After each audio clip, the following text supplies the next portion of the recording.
प्राणायाम प्राणायाम को आजकल कौन नहीं जानता, लेकिन प्राणायाम करने के सही तरीके और प्राणायाम कब किया जाना चाहिए, किन विशेष प्रक्रियाओं के बाद यदि हम प्राणायाम करें तो हमको पूरा लाभ मिलेगा, वो कौन सी विशेष प्रक्रियाएं हैं जिनको प्राणायाम के पहले जरूर अभ्यास में लिया जाना चाहिए, ये हम पूरे तरीके से वीडियो में बताने वाले हैं। तो वीडियो को अंत तक जरूर देखें। एक स्पेशल रिक्वेस्ट है, अगर आप इस चैनल को पहली बार देख रहे हैं तो प्लीज इस चैनल को सब्सक्राइब जरूर कर लीजिए, ताकि भविष्य में जब भी कोई वीडियो बनाया जाए तो उसका नोटिफिकेशन आप तक पहुंचे, ताकि आप उस नोटिफिकेशन के माध्यम से वीडियो को अच्छे तरीके से देख पाएं और स्वास्थ्य संबंधी जानकारी हासिल कर पाएं।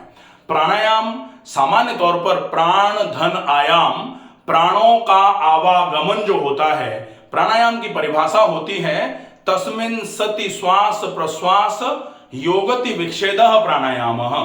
तो जब श्वास मतलब श्वास भरना और प्रश्वास मतलब श्वास को छोड़ना, इसको जब पूरा का पूरा मन केंद्रित करके, श्वास पर मन को केंद्रित करके जब इस क्रिया को किया जाता है, तब ये क्रिया प्राणायाम का स्वरूप कहलाती है। और प्राणायाम के लिए एक चीज और बोली जाती है, प्राणायामः इति पिताः। प्राणायाम क्या है? प्राणायामः इति पिताः। तो प्राणायाम क्या है? पिता जैसा है। और पिता की परिभाषा क्या होती है? पिता की डेफिनेशन क्या है? पिता के लिए कहा जाता है प्राणो रक्षति इति पिता। प्राणो रक्षति इति पिता। तो जो प्राण की रक्षा करे वो पिता कहलाता है। इसलिए आपको आपके प्राणायाम को पिता की संज्ञा दी गई है। इसका मतलब डेफिनेटली प्राणायाम आपके प्राणों की रक्षा करने का कार्य करने में पूरे तरीके से संभव है। महर्षि पतंजलि जी ने इसी प्राणायाम को चौथे स्तंभ के रूप में अष्टांग योग में सम्मिलित किया हुआ है। तो चौथे स्तंभ के रूप में 8 हैं टोटल। पहला यम, दूसरा नियम, तीसरा आसन, चौथा प्राणायाम, पांचवा प्रत्याहार, छठा धारणा, फिर 7वां ध्यान और 8वीं समाधि। ये पूरी 8वीं जो 8 नंबर हैं, इसमें चौथे नंबर पर प्राणायाम को रखा जाता है। अब चौथे नंबर पर अगर प्राणायाम को रखा जाता है तो हम स्वतः समझ सकते हैं कि प्राणायाम करने के पूर्व इन तीनों चीजों का अभ्यास अति आवश्यक है। तो ये तीन कौन सी चीजें हैं? जब इनका अभ्यास, जैसे होता है ना, हम चौथी सीढ़ी चढ़ना चाह रहे हैं तो हमको पहली 3 सीढ़ियों को चढ़ने का अभ्यास होना चाहिए। अब ये पहली 3 सीढ़ियां कौन सी हैं? ये पहला है यम, दूसरा है नियम और तीसरा है आसन। तो यम जो होते हैं वो 5 होते हैं, सत्य, अहिंसा, अस्तेय, अपरिग्रह, ब्रह्मचर्य। ये 5 जो हैं, इनको हम मौलिक अपना कार्य मान करके करें तो धीरे धीरे करके इनका अभ्यास हमको करना पड़ता है। अगर इनका अभ्यास करने के बाद हम नियम पर आते हैं तो नियम बहुत अच्छे तरीके से हम फॉलो करना चालू कर लेते हैं। नियम कौन से होते हैं? नियम 5 फिर से होते हैं, शौच, संतोष, तप, स्वाध्याय और ईश्वर प्राणिधान। तो ये जो 5 नियम हैं, इन 5 नियम में पहला नियम जो है उसको, जिसको शौच बोला जाता है, तो ये जो शौच है, ये शौच जो है, इसको अपने को पूरे तरीके से इसको शुद्धि बोला जाता है, क्लीनिंग बोला जाता है। और तीसरे नंबर पर आता है आसन। तो प्राणायाम करने के लिए यह भी आवश्यक है कि आप किसी भी एक ऐसे आसन में लंबे समय तक जिसमें बैठ सकें, उस आसन में जब बैठ करके प्राणायाम करते हैं तो वो प्राणायाम आपको कंपैरेटिवली बहुत अच्छा फायदा देने का काम करता है। तो ये 3 चीजें हो गई, यम, नियम और आसन।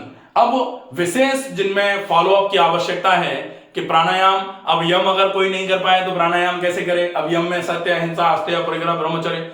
अब ये जो 5 चीजें हैं, अगर मान लो ये नहीं हो रही है तो प्राणायाम कैसे फिर हो? तो फिर कुछ विशेष चीजें, ये साधना योग का पथ था जिसमें यहां यम से चालू होकर के समाधि तक पहुंचने का पूरा प्रावधान बताया गया था। अब हम चाह रहे हैं कि अनुलोम विलोम में चंद्र अनुलोम विलोम और चंद्र भेदी करने के बाद बीपी को ठीक करना है। तो तो ये प्राणायाम के लिए बहुत ही छोटी सी बात होती है, लेकिन ये छोटी मोटी बीमारियां भी अगर हम प्राणायाम के माध्यम से ठीक नहीं कर पा रहे हैं तो ठीक वैसी बात हो जाएगी कि ब्रह्मास्त्र चलाया और हम एक छोटी सी चीज को नहीं मार पाए, ये तो फिर पॉसिबल ही नहीं, संभव ही नहीं है।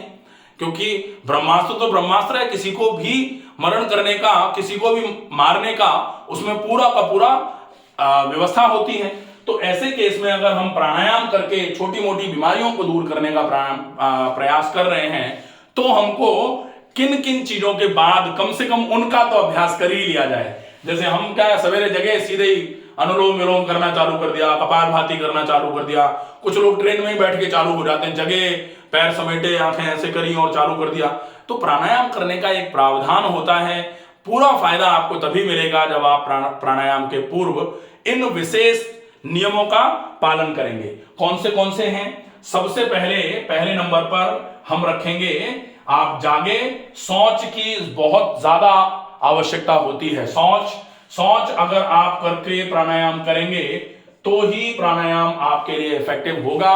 क्योंकि प्राणायाम में क्या होता है, खून की चाल बढ़ती है, खून शरीर में एक जगह से दूसरी जगह तक पहुंचना चालू होता है। और अगर आंत्र शुद्धि नहीं, आते आपकी साफ नहीं है, तो क्या होगा, आंतों से खिंच के जो भी आंतों में भरा हुआ है खून में आएगा और पूरे शरीर में फैल जाएगा। तो आंतों में अगर गंध भरी हुई है तो नुकसान है। तो इसलिए बहुत जरूरी होता है आंत्र शुद्धि के बाद ही प्राणायाम किया जाना चाहिए। तो आंतें साफ जब हो जाए, मतलब मल विसर्जन बहुत ज्यादा आवश्यक है, उसके बाद ही, वैसे तो व्यायाम में भी और प्राणायाम के लिए विशेष तौर पर आंत्र शुद्धि के बाद आंतें साफ हो जाए, मतलब पानी पिए, मोशन जाए, मंजन कर लें, उसके बाद तो कम से कम इतना तो हो ही जाए, पहला। दूसरा, आप प्राणायाम करने के पूर्व जो आपकी नासिका से आप चूंकि श्वास भरेंगे, ओरल कैविटी से आप श्वास को कभी कभी भरते हैं, जैसे शीतकारी शीतली प्राणायाम है, मुंह से श्वास भरते हैं, तो नासिका और मुख द्वार जो है या मुख जो है, इन दोनों की धुलाई सफाई और इनका स्नेहन, इनकी चिकनाई मेंटेन करनी है। धुलाई सफाई चिकनाई कैसे होगी? आप नाक के लिए जल नैति का अभ्यास सीखें, बहुत जरूरी है। इसके बाद दूसरे नंबर पर सफेदे की भाप, नाक के लिए सफेदे की भाप, और इसके बाद फिर आप करेंगे नस्य, नाक के लिए। ये तीन चीजें हो गई नाक के लिए, ठीक है। क्या क्या? जलनैति, सफेदे की भाप और नस्य, ये नाक के लिए हो गया। अब ओरल कैविटी के लिए क्या है, मुंह के लिए क्या है? मुंह के लिए आप सबसे पहले क्या करेंगे, कुल्ला करने के बाद फिर आप करेंगे ऑयल पुलिंग, और ऑयल पुलिंग करने के बाद गरारे, ये हो जाएगा मुंह के लिए। अब इसमें कुल्ला जो है वो मंजन भी हो जाएगा, इसमें साथ में मंजन कुल्ला, उसके बाद ऑयल पुलिंग, उसके बाद मुंह को खंगालना अच्छे पानी से, साफ पानी से। तो ये दोनों चीजें आपकी अच्छे तरीके से सफाई धुलाई होने के बाद फिर आप प्राणायाम की तैयारी कर सकते हैं। अब अपन इतना कर लें, इतना करने के बाद अगर हम प्राणायाम करेंगे तो डेफिनेटली ये पूरा आंतें साफ हैं, आंतों में कोई गंदगी नहीं है। अब आपने नासिका से श्वास को भरना है, तो नासिका में आपने नैति, जल नैति बाय डॉक्टर रमाकांत शर्मा, पूरा वीडियो है, क्यों जरूरी है नैति, और अगर प्राणायाम आप करना चाह रहे हैं तो बिना नैति के करेंगे तो क्या नुकसान हो सकते हैं, ये आपको जल नैति में सीखने को मिलेगा। जल नैति करने के बाद फिर सफेदे की भाप, ये भी जरूरी है, सफेदे की भाप, facial steam by doctor Ramakant Sharma, पूरा वीडियो है, नस्य बाय डॉक्टर रमाकांत शर्मा, पूरा वीडियो है। तो ये तीनों चीजें आवश्यक हैं। इसके बाद कुल्ला करना, मंजन करना, ऑयल पुलिंग करना और गरारे करना। जब आप इतना कर लो, इसके बाद आप प्राणायाम करना चालू करें। अब कोई सा भी प्राणायाम, आपको अनुलोम विलोम करना है, आपको भस्त्रिका करना है, आपको शीतली, शीतकारी, सदंता, आप जो भी प्राणायाम करना चाहें, ये करने के बाद ही प्राणायाम का अभ्यास करना चालू करें। और तब आपको प्राणायाम, जब आप ऐसे प्राणायाम करेंगे तब प्राणायाम से लाभ के रूप में आपको क्या मिलेगा? प्राणायाम के बड़े बढ़िया लाभ होते हैं। क्या लाभ के रूप में मिलेगा आपको? प्राणायाम में मिलेगा तत् शियते प्रकाशवर्णम, तत् शियते प्रकाशावर्णम, प्रकाशावर्णम, प्रकाश का आवरण क्षय होना चालू हो जाएगा तुरंत। जैसे ही आप प्राणायाम करना चालू करेंगे तो प्राणायाम में क्या होगा, जैसे ये एक दीपक है, इस दीपक को आप ऐसे करके लौ जला रहे हैं, ऐसे करके, और ये पूरे में रोशनी कर रहा है। अब आपने ऐसे करके एक कटोरे से दीपक को ढक दिया तो क्या होगा, प्रकाश पर आवरण पड़ गया तो अंधेरा हो गया कमरे में।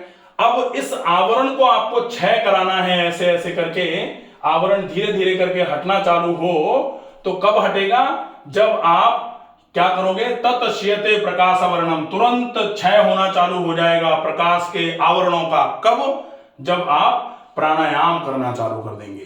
तो प्रकाश का आवरण मतलब आपके स्वास्थ्य पर बीमारी रूपी आवरण, और जब आप प्राणायाम करेंगे तो बीमारी रूपी आवरण जो आपके स्वास्थ्य रूपी प्रकाश पर आ गया है, वो स्वास्थ्य रूपी प्रकाश का जो आवरण है बीमारी रूप में, वो हटना चालू हो जाएगा और पूरे शरीर में फिर से स्वास्थ्य फैलना चालू हो जाएगा। ये प्राणायाम की आपके लिए महत्वता है। आप प्राणायाम जरूर करें, लेकिन प्राणायाम कम से कम 20 मिनट का समय निकाल के करें। ऐसे ही चलते चलते 2 बार इधर 2 बार इधर सांस भरने को प्राणायाम नहीं कहते। ये आपको थोड़ा ध्यान रखना पड़ेगा। ठीक है, आशा है ये वीडियो आपको पसंद आएगी। ज्यादा से ज्यादा लोगों तक शेयर करें ताकि ज्यादा से ज्यादा लोग प्राणायाम के महत्व को समझ पाएं। लेकिन प्राणायाम को कब करना चाहिए, कैसे करना चाहिए, क्या क्या तैयारियां होनी चाहिए, और प्राणायाम अगर आप कर रहे हैं तो लाभ के रूप में आपको क्या मिलेगा, ये अपने को समझ में आ जाए, ताकि हम अच्छे तरीके से प्राणायाम करें और रोग मुक्त अपना जीवन बनाएं। स्वस्थ रहिए, सुरक्षित रहिए। धन्यवाद।